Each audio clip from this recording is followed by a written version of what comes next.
സ്നേഹമുള്ള സഹോദരങ്ങളെ, ക്രിസ്മസ് കാലഘട്ടം ആരംഭിച്ചു എന്ന് എന്നെ ഓർമ്മപ്പെടുത്തിയിട്ട് ഈ അടുത്ത ദിവസം ഒരു ബേക്കറിക്കാരി, വളരെ പ്രശസ്തമായിട്ടുള്ള തൃശ്ശൂരിലെ ഒരു ബേക്കറി ബിസിനസിന്റെ ഉടമസ്ഥനെ എന്നോട് പറഞ്ഞു, ക്രിസ്മസ് കേക്കിന്റെ മിക്സിങ് ആരംഭിക്കുകയാണ്, പിതാവ് വന്നൊന്ന് ആശീർവദിക്കണം.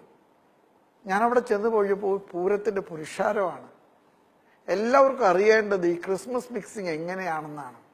സ്വാദിഷ്ടമായിട്ടുള്ള ഈ ബേക്കറിയുടെ ക്രിസ്മസ് കേക്ക് ഉണ്ടാക്കുന്ന ചേരുവകളെ കുറിച്ചാണ് എല്ലാവരും ചർച്ച ചെയ്തതും ചോദിച്ചതും. സത്യം പറഞ്ഞു കഴിഞ്ഞാല് ക്രിസ്മസ് കാലഘട്ടത്തിലെ നമ്മുടെ ജീവിതങ്ങളെ എങ്ങനെ ക്രമപ്പെടുത്താൻ സാധിക്കുമെന്നതിനെ കുറിച്ചുള്ള ചോദ്യം പ്രസക്തമാണ്. സ്നാപക യോഹന്നാൻ വഴികൾ നേരെയാക്കാൻ പറഞ്ഞപ്പോൾ ആളുകൾ വന്നിട്ട് ചോദിച്ച ചോദ്യം ഇതാണ് യോഹന്നാനോട്, ഞങ്ങൾ എന്താണ് ചെയ്യേണ്ടത്? യോഹന്നാൻ 3 കാര്യങ്ങളാണ് അവരോട് പറഞ്ഞത്. ഒന്ന്, നിങ്ങളുടെ സംഭാഷണത്തിൽ മാന്യത പാലിക്കുക.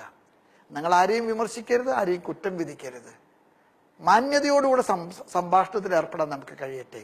2, യോഹന്നാൻ പറഞ്ഞു, നിങ്ങളുടെ സമ്പാദനത്തിൽ നീതി പുലർത്തുക.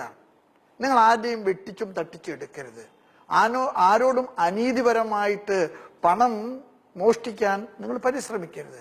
നമ്മുടെ സമ്പാദനത്തിന്റെ ക്രയവിക്രയങ്ങളിലെ നമുക്ക് നീതി പാലിക്കാം.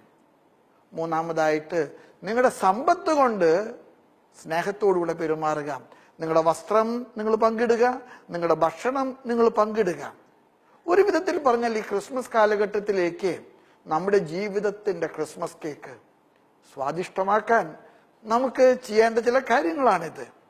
മറ്റുള്ളവരോട് മാന്യമായിട്ട് സംസാരിക്കാൻ, മറ്റുള്ളവരെ ശ്രേഷ്ഠരായി കരുതി അവരെ ബഹുമാനത്തോടുകൂടെ പരിഗണിക്കാൻ, നമ്മുടെ ധനസമ്പാദനത്തിന്റെ മാർഗങ്ങളിൽ നീതിയുടെ നിയമങ്ങൾ പാലിക്കാൻ, നമ്മുടെ സമ്പത്ത് ക്രയവിക്രയം ചെയ്യുന്നിടത്ത് നമുക്ക് കുറെ കൂടെ പരസ്നേഹപരമായിട്ട് പെരുമാറാൻ നമുക്ക് കഴിഞ്ഞാലേ ഈ ക്രിസ്മസ് കാലഘട്ടത്തിൽ നമ്മുടെ ഒരുക്കം നമ്മുടെ ജീവിതത്തെ സ്വാദിഷ്ടമായിട്ടുള്ള ഒരു ക്രിസ്മസ് കേക്ക് പോലെ നമുക്ക് മുറിക്കാൻ കഴിയും.